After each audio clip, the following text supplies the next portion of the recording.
वैकुंठ लोक, जहां शाश्वत शांति और आनंद का निवास है।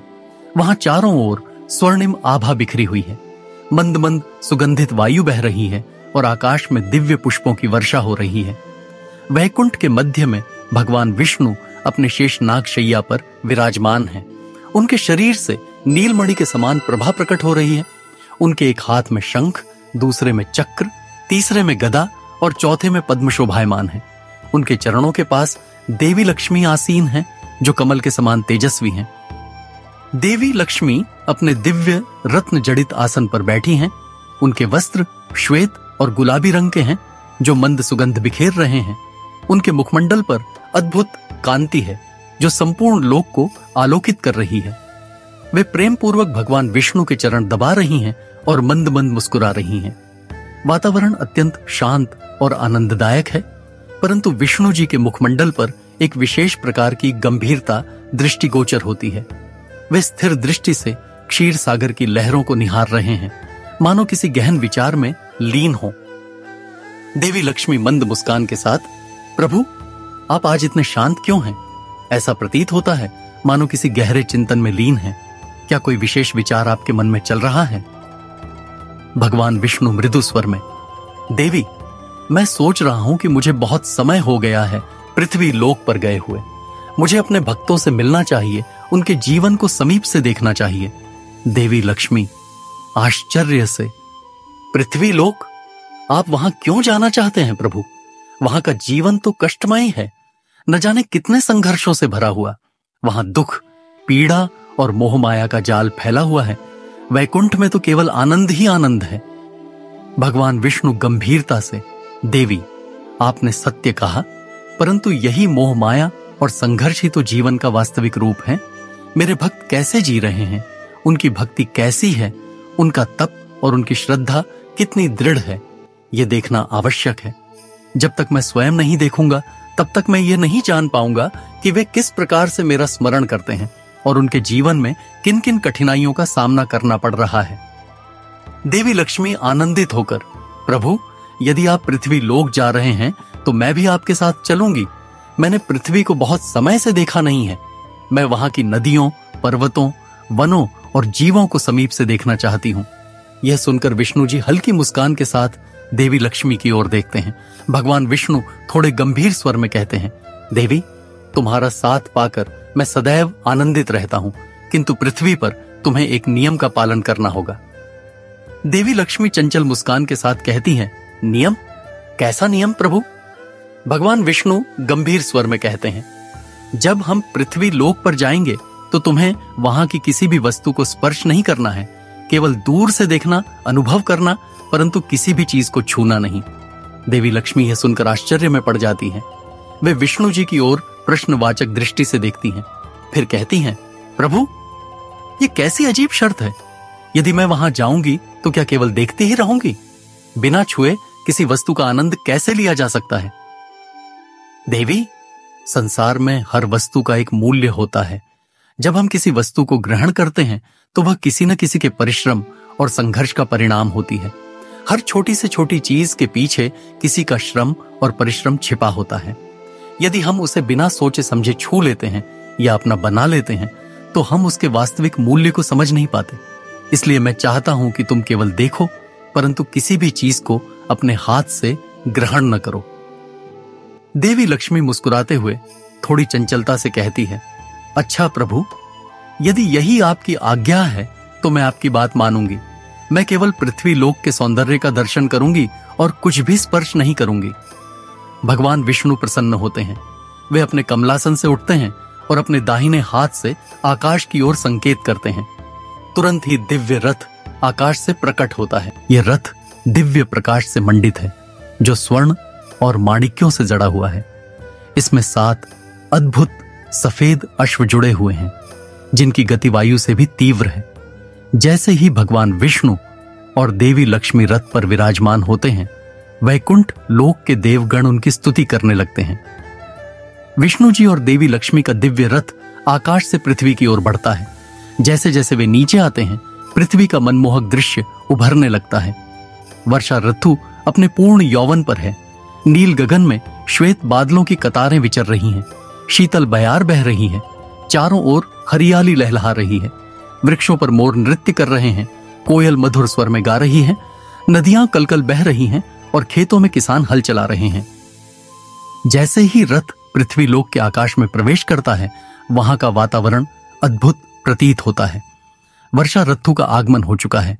हरी भरी वसुंधरा, कलकल करती नदियां, पर्वतों से गिरते जलप्रपात, मंद मंद शीतल पवन और पंछियों की मधुर किलकारियां पूरे दृश्य को एक स्वर्गीय छवि प्रदान कर रहे हैं।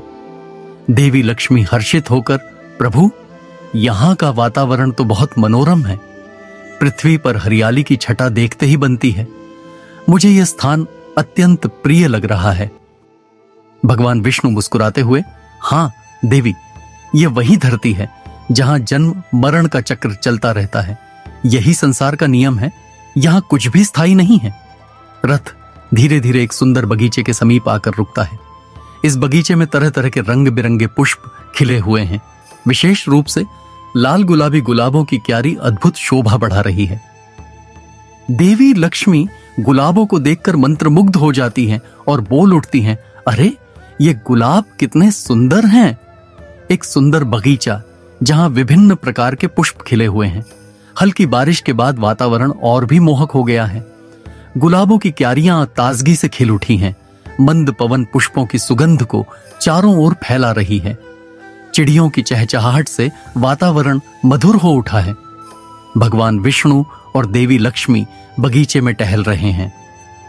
देवी लक्ष्मी गहरी सांस लेते हुए प्रसन्न होकर कहती हैं, प्रभु, यह स्थान तो स्वर्ग से भी अधिक सुंदर लग रहा है।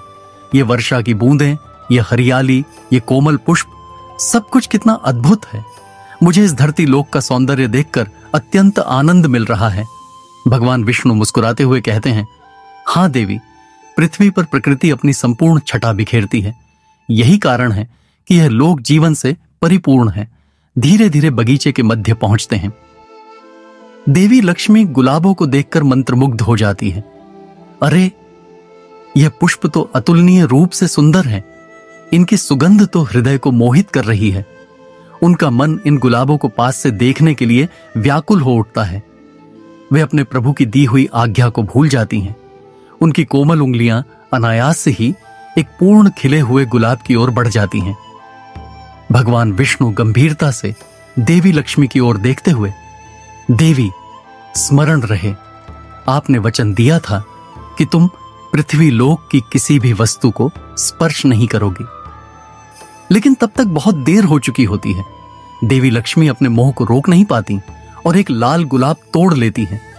वे उसे अपनी नासिका के पास ले जाकर उसकी सुगंध का आनंद लेने लगती हैं। प्रभु, यह तो एक साधारण पुष्प ही है। इसमें इतना विचार करने की क्या आवश्यकता है? इसकी सुगंध तो दिव्य है।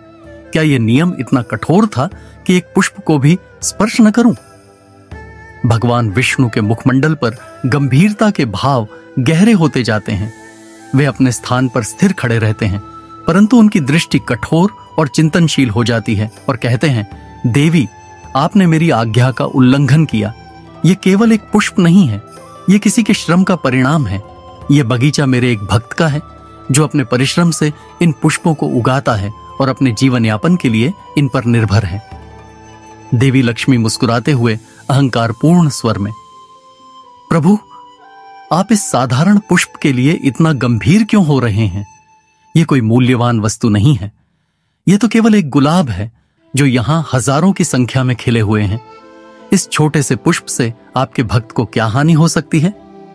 मैं चाहूं तो इस माली को अनगिनत धन संपत्ति प्रदान कर सकती हूं, जिससे उसे कभी किसी पुष्प को बेचने की आवश्यकता ही न पड़े।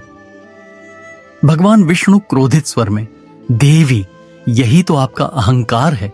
आप केवल धन का मूल्य जानती हैं, परंतु परिश्रम और संघर्ष का मूल्य नहीं समझती। आपके लिए यह केवल एक पुष्प हो सकता है, परंतु इस माली के लिए यह उसकी आजीविका का आधार है। आपने बिना किसी विचार के इसे तोड़ लिया, जैसे यह आपका अधिकार हो।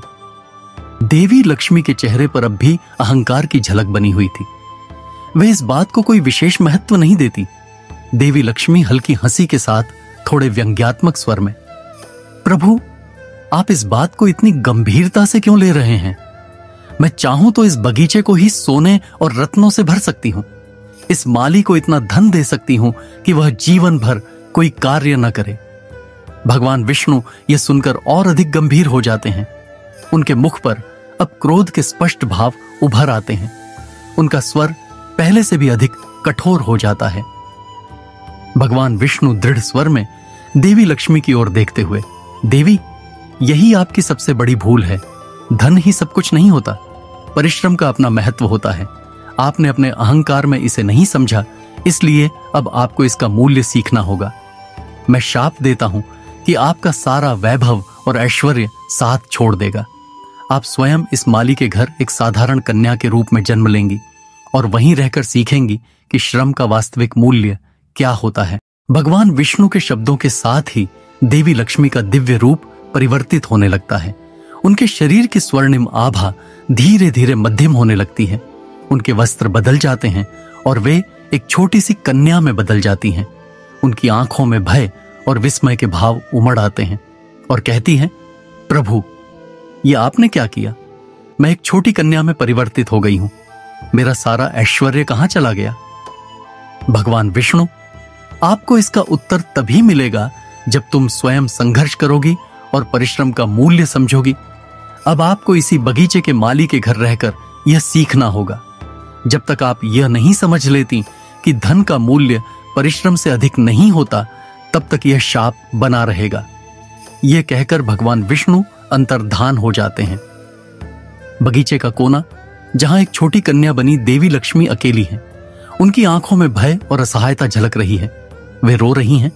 तभी बगीचे का माली वहां आता सा बिच आता है। माली, जिसका तन साधारण वस्त्रों में ढका है, परंतु उसका हृदय करुणा से भरा हुआ है। उसकी मेहनत से बगीचे के हर पुष्प में नया जीवन आता है। माली आश्चर्य से अपने चारों ओर देखते हुए, अरे, ये रोने की आवाज कहां से आ रही है? वह आगे बढ़ता है और गुलाबों की क्यारी के पास एक छोटी सी कन्या को खड़ा पाता है। कन्या के मुख पर चिंता और घबराहट के भाव स्पष्ट दिखाई दे रहे हैं। उसके वस्त्र साधारण किंतु स्वच्छ हैं और उसकी आंखों में आंसू भरे हुए हैं। माली आश्चर्यचकित होकर दयालु स्वर में, हे नन्ही बच्ची, तुम कौन हो? इस बगीचे में अकेली क्या कर रही हो? तुम्हारे माता पिता कहां हैं? देवी लक्ष्मी, जो अब एक साधारण कन्या के रूप में है, कुछ क्षणों तक चुपचाप खड़ी रहती हैं। वे भगवान विष्णु के शाप को स्मरण करती हैं और समझ जाती हैं कि अब उन्हें इसी जीवन में रहकर सीखना होगा। लक्ष्मी धीरे से, मासूमियत से, मैं नहीं जानती, मुझे कुछ याद नहीं आ रहा, मैं यहां अकेली हूं। माली दुख और करुणा से भरकर, अरे बेचारी नन्ही बच्ची, क्या तुम्हारा कोई घर नहीं? तुम्हारे माता पिता कहां हैं? देवी लक्ष्मी सिर झुका लेती हैं। उनके हृदय में पहली बार एक असहाय बालिका की पीड़ा का अनुभव होता है। लक्ष्मी धीमी आवाज में, मुझे कुछ नहीं पता, मैं अकेली हूं। मालिक कुछ क्षण के लिए चुप हो जाता है। वह अपने हृदय में दया का संचार महसूस करता है।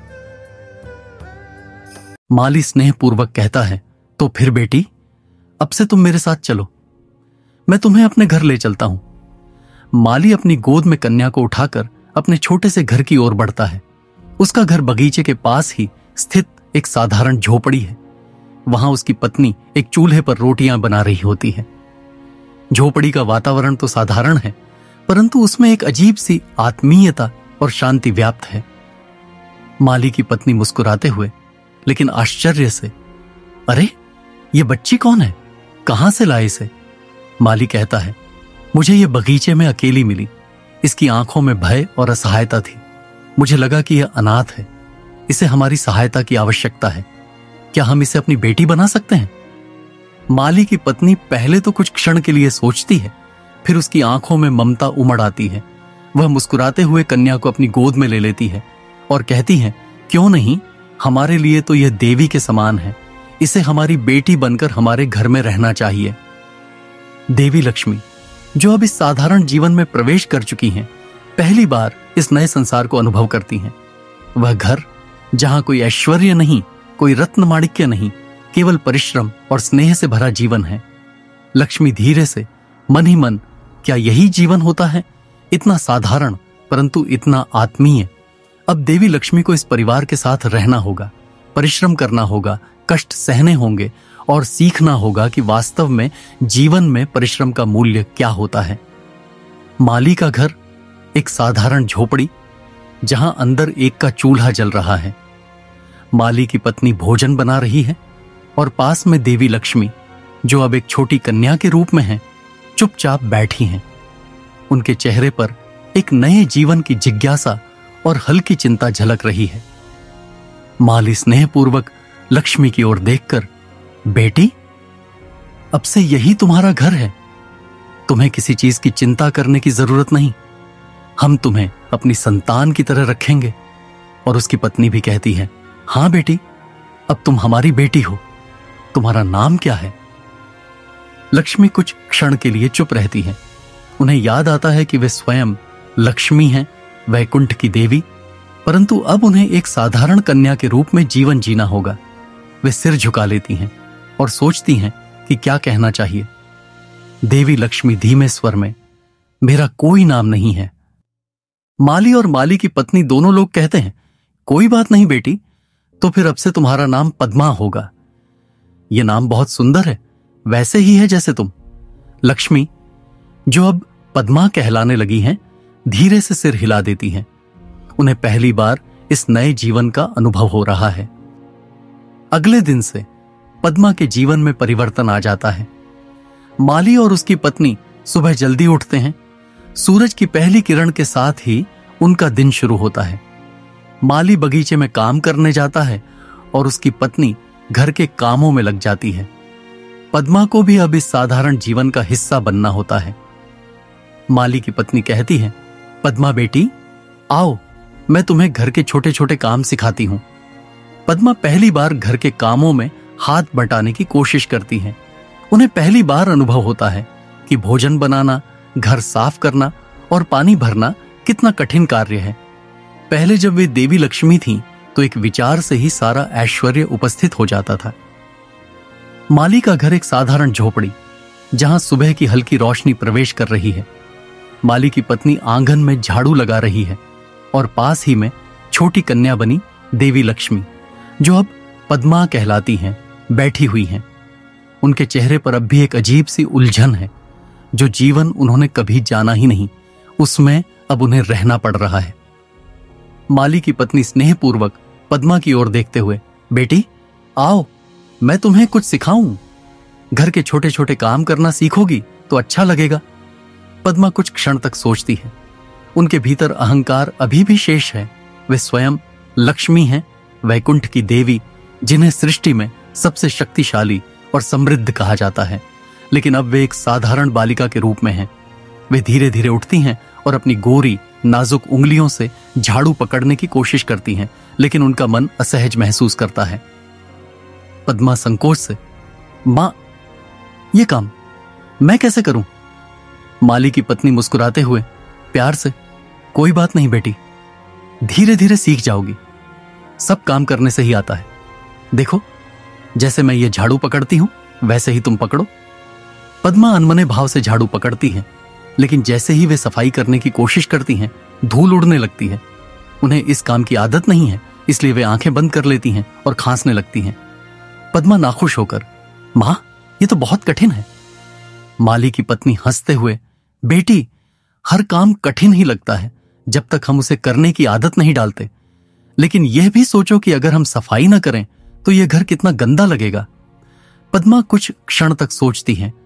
उन्हें याद आता है कि जब वे वैकुंठ में थीं, तो वहां का हर स्थान स्वच्छ और सुंदर होता था। लेकिन वहां यह सब कोई करता नहीं था, वह सब स्वयं सिद्ध था। यहां धरती पर हर चीज मेहनत से ही होती है। यह सोचकर उनके मन में एक नया विचार जन्म लेने लगता है।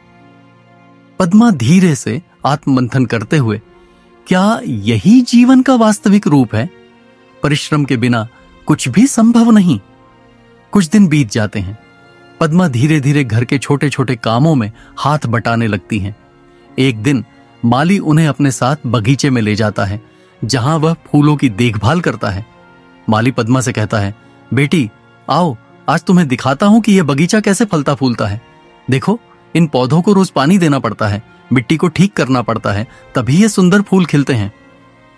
पद्मा ध्यान से माली की बातें सुनती हैं।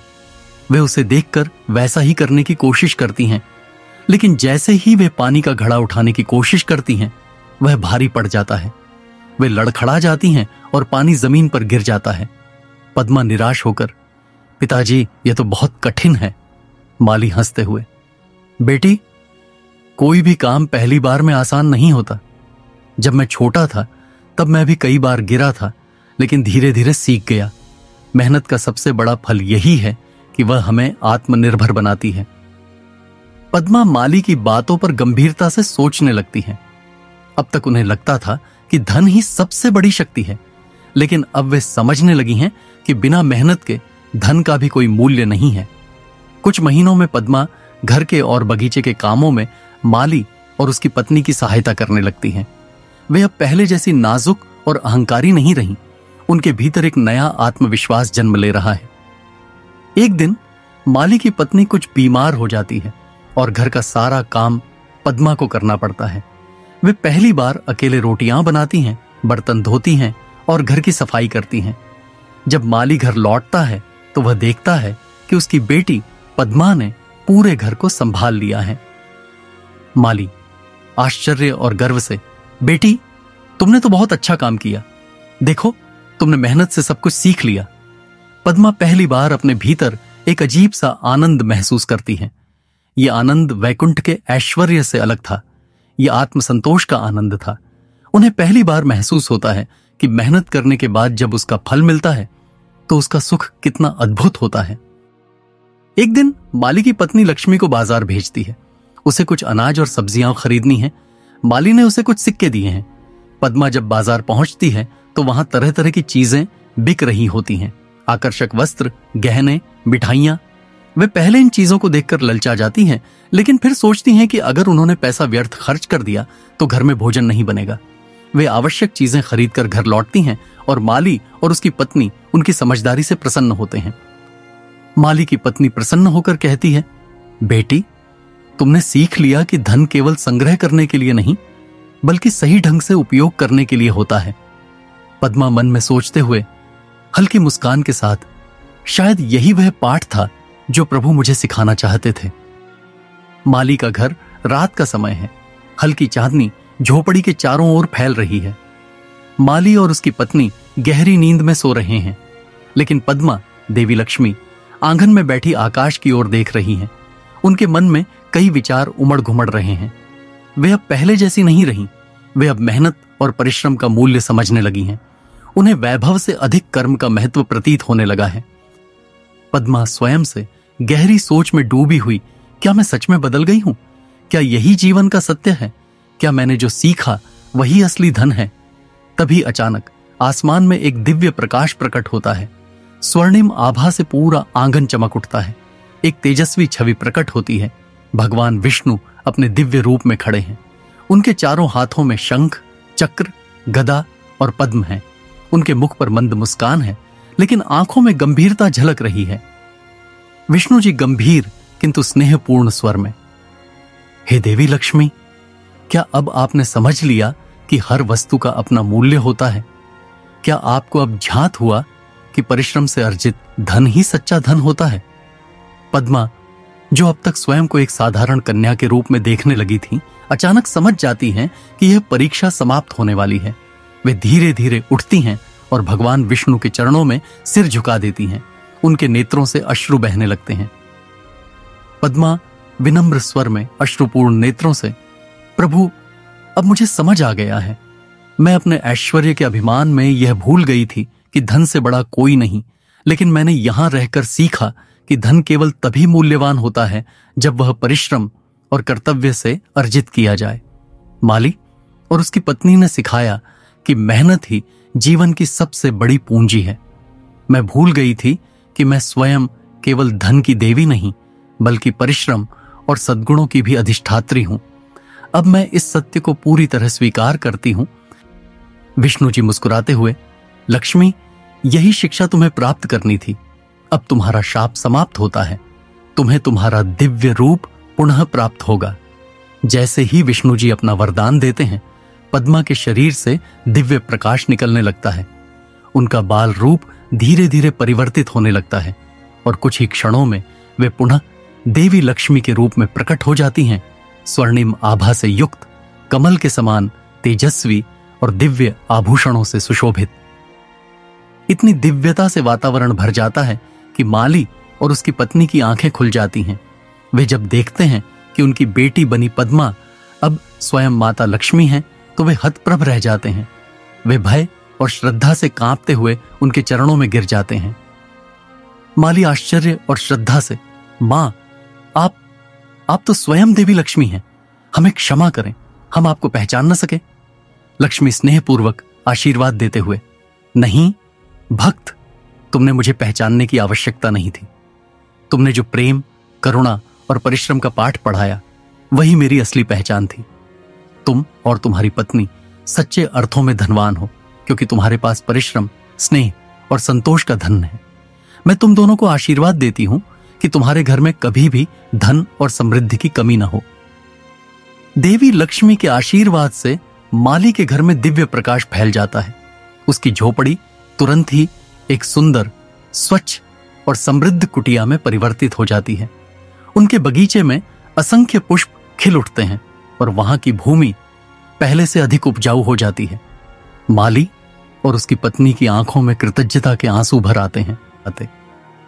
माली की पत्नी हाथ जोड़कर, मां, आपने हमें धन वैभव दे दिया, लेकिन हम तो बस आपका प्रेम और आशीर्वाद चाहते थे। लक्ष्मी मुस्कुराते हुए, धन केवल वही पा सकता है जो उसका वास्तविक मूल्य समझता है। इसके बाद देवी लक्ष्मी पुनः भगवान विष्णु के साथ वैकुंठ लौट जाती हैं। उपसंहार, शिक्षा और संदेश। इस घटना के बाद माली और उसकी पत्नी सदा परिश्रम और संतोष से अपना जीवन व्यतीत करने लगे। देवी लक्ष्मी के आशीर्वाद से उनका बगीचा कभी भी सूखा नहीं और वे हमेशा समृद्ध बने रहे। यह कथा हमें सिखाती है कि सच्चा धन केवल सोने चांदी में नहीं, बल्कि परिश्रम, संतोष और सद्गुणों में निहित होता है। केवल वही व्यक्ति सच्चे ऐश्वर्य का अधिकारी बनता है जो धन का सही उपयोग करना जानता है और उसका अभिमान नहीं करता। यह कथा यही समाप्त होती है। ऐसे ही ज्ञानवर्धक कथाओं को सुनने के लिए हमारे साथ बने रहें। अगर आपको यह कथा पसंद आई हो तो कमेंट में जय श्री लक्ष्मी नारायण जरूर लिखें।